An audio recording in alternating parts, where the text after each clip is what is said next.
Hey y'all, welcome back to Dots and Beyond. My name is Beth, and in this video I am setting up my son's October bullet journal with a much anticipated spooky season theme. Welcome friends to the Magnus archives. To do this theme justice, I knew I needed blackout paper.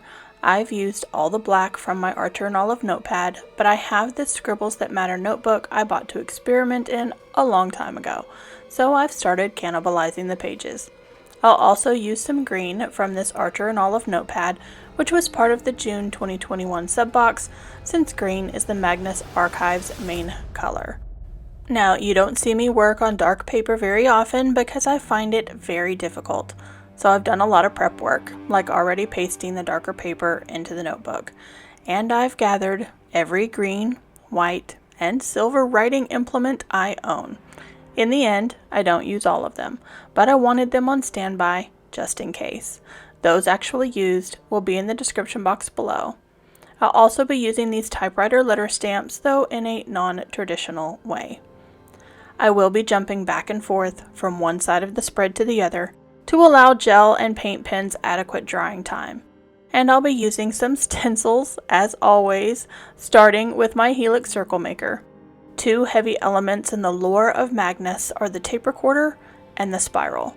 Spirals are hard, so I'm going with concentric rings to get the same effect. Those rings will be made up of the tape from a cassette tape. For this element, Kenny chose this green gel pen from the Archer and Olive December 21 sub-box over silver.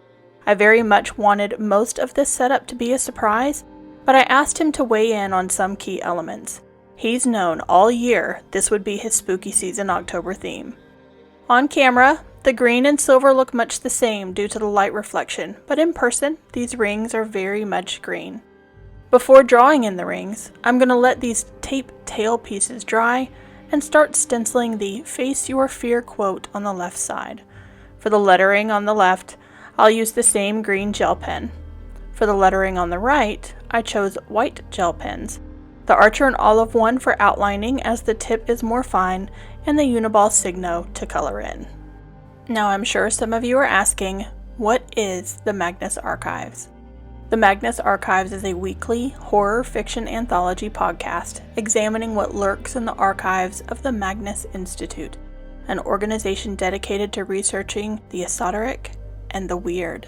Join new head archivist Jonathan Sims as he attempts to bring a seemingly neglected collection of supernatural statements up to date, converting them to audio and supplementing them with follow-up work from his small but dedicated team. Individually, the statements are unsettling. Together, they begin to form a picture that is truly horrifying, because as they look into the depths of the archives, something starts to look back. This is the synopsis from RustyQuill.com, who produces the show. As an homage to Rusty Quill, I added a quill to this quote page as well. There are 4 seasons of the Magnus Archives. Find it wherever you listen most. I prefer Spotify, and the link is below if you want to join me. I'm currently in Season 2. Kenny has listened to the entire series at least 3 times through. It is definitively his favorite. And now I'm going to stamp on this black paper. To do this, I'm going to use a white Uni-Posca paint marker to color the stamp instead of a stamp pad. If needed, I'll touch up some areas with the white gel pen. White stamp pads exist, but I don't anticipate doing this very often, and I didn't want to buy one just for this project. I do this on several pages, so it is the most time-consuming portion of this setup, minus a little project you'll see on the next spread, which I just couldn't get right. This phrase is significant as the head archivist commits witness tales of the supernatural and bizarre to the tape with the words, "Statement begins." This will complete our cover page. Again, I pretty much loathe working on dark paper, but I do love how these elements came together. I'm going to place a scrap piece of paper between these pages as the gel pen continues to set, so we move on to the calendar page. Now, this page to the right is the project I just couldn't get correct, which is why I eventually completed it off camera. I did some major portion of it, not just once, twice, but 3 times. Without giving too much away, the statements in the Magnus archives begin to fall into 15 frightening categories. One of those is the eye, and it resonates deeply with Kenny. There are also a lot of recurring bits and bobs in the series that made for a great bingo board. This is a tip-in, which means I've taped it into the journal as a fold-out. The other fear represented on this page is the dark, which I will illustrate as an eclipsed sun. I'm going to rearrange things just a little so this fold-out can lie neatly and safely on the desk while I work on the calendar. Kenny does prefer a traditional grid calendar as well as a Monday start week. If you missed the video where Kenny introduced this journal himself, I'll link it here in the cards as well as in the description box below. Be sure to check that out. He mainly uses his journal for scheduling and reflection, though we're looking at other elements to add in 2023 that may be of use to him. Now, about those 15 fears. We have the eye, the dark, the extinction, the slaughter, the lonely, the desolation, the buried, the corruption, the flesh, the hunt, the web, the vast, the stranger, the spiral, and the end. Not all will make an appearance in this setup, only those to which Kenny has a visceral response. It's important to note that I looked at the art of Kraft-art on Tumblr quite extensively. Their Magnus Archives fan art is exquisite. Some of my illustrations are recreations, others merely draw on their inspiration. A link to their work is in the description box below. I used the same stamping technique for the daily headers and then highlighted the top of each row with light green Amazon Basics dual tip brush pen. I was originally going to write in the dates, but decided to bring in the black stamp pad and keep the stamps throughout the spread. I also brought in the descending circles from the cover page as the tail of the eclipse. This will wrap up the calendar spread, along with the fold-out bingo board and illustration dedicated specifically to the eye. I do need to reinforce the edge of this tip-in just a little with some more black washi tape, but I will do that off camera. Next up are the first 2 full weeklies of October. I already prepped this page with the blackout paper, a mini calendar, and white 8x8 dot grid squares for Kenny's dailies. His handwriting is super tiny, which is how we fit 2 weeks on one spread. It's his favorite layout. The fear represented on this page is the vast, and I wanted this small character to feel lost in a void.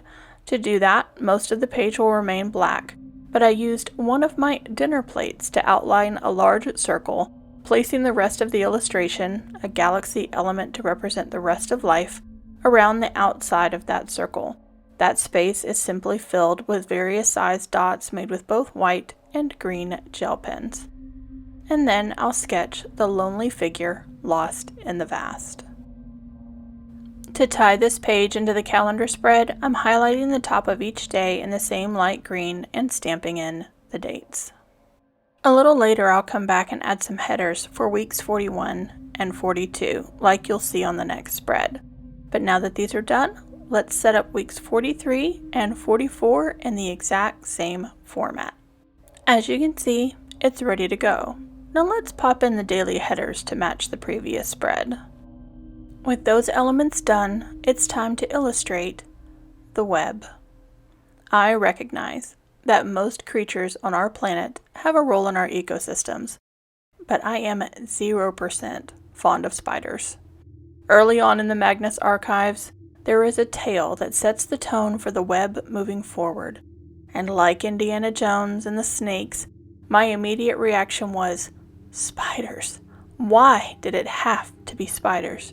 For me, even drawing this spider web is creepy.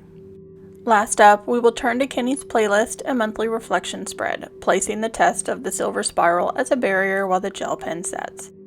Like the calendar, this page is mostly white to allow Kenny to write using his normal daily pen. I chose not to place any illustration on the playlist page and only a small one on the review page.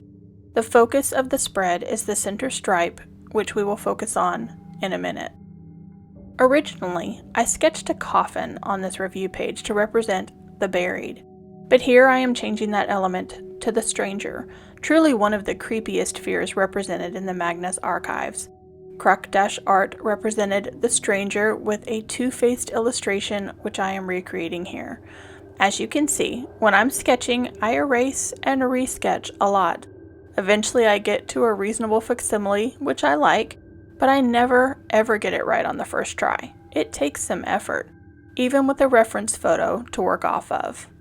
And speaking of not getting it right the first time, I do decide that I don't like this illustration outlined in the green, and I do use a black Posca here in a little bit to re-outline that in black. To tie in this page with the weeklies, I used the same light green to fill in the review headers as well as the circles for the playlist, and I used the stamps in black to put in those playlist numbers. Now, starting a Magnus Archives theme was easy. Statement begins. Ending a Magnus Archives setup without spoiling the entire series for myself was a bit more of a challenge. What I did was look up the transcript on the Rusty Quill website for the last episode, and then I scrolled straight to the end and pulled the last line to place on the page. Alas, I didn't get it centered in the green stripe, but it adds to the discombobulated feel of the archives. It is ominous, as I expected, but is no less spoilery than how some individual episodes end, and possibly, just maybe, leaves room for more. It reads, "If anyone's listening, goodbye.